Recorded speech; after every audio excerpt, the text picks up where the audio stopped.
Secretaries, HODs, secretaries conference జరుపుకోవడం జరుగుతాం.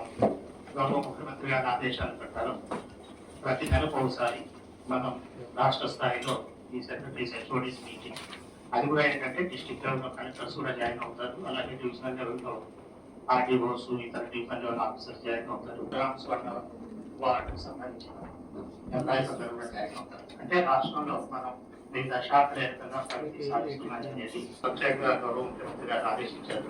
అందులో భాగంగానే మనం గౌరవనీయులు deputy chief minister Pavan Kalyan గారు, సహచార మంత్రివర్గ సభ్యులు, అదే సమయంలో all secretaries, government chief secretary గారు, జిల్లా స్థాయిలో ఉండే ఇక్కడ ఫిజికల్ గా అటెండ్ అయినటువంటి ఆల్ డిపార్ట్మెంట్స్, అదే సమయంలో జిల్లాల్లో నుంచి వర్చువల్ గా అటెండ్ అయిపోయినటువంటి కలెక్టర్స్, జిల్లా అధికార యంత్రాంగం, డివిజనల్ లెవెల్ ఆఫీసర్స్, మండల ఆఫీసర్స్ అందరికి కూడా మనస్ఫూర్తిగా నమస్కారం. ఈరోజు మనందరం కూడా నెలవారీగా ఒకసారి సమీక్ష చేసుకోవాలి. అదే సమయంలో యూనిఫామ్ గా అందరం కూడా ఒక మెసేజ్ లాస్ట్ మైండ్ లో ఉండే ప్రతి ఒక్కరికి చేరవేయాలి.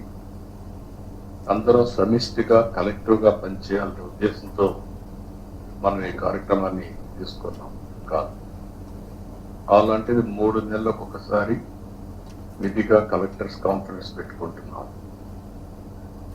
ఎవ్రీ మంత్ 2 సార్లు క్యాబినెట్ మీటింగ్లు పెట్టుకుంటున్నాం.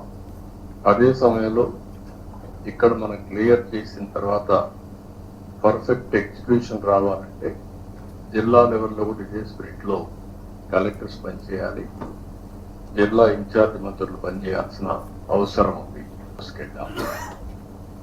దావోస్ లో ఈసారి ప్రధానంగా చర్చించిన విషయం technology. Through AI $1 trillion of economy. Davos మొత్తం ఎనర్జీ ట్రాన్సిషన్.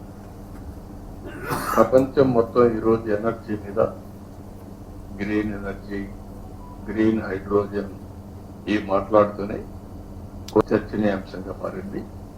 అంటే గ్లోబల్ కమ్యూనిటీ అంతా కూడా, లీడర్స్ అందరూ కూడా ఏది రైట్ ఏది రాంగ్ అని చెక్ చేసే పరిస్థితికి వచ్చారు. ఈ 2 విషయాలు మనం ఒకసారి గుర్తుపెట్టుకోవాల్సింది.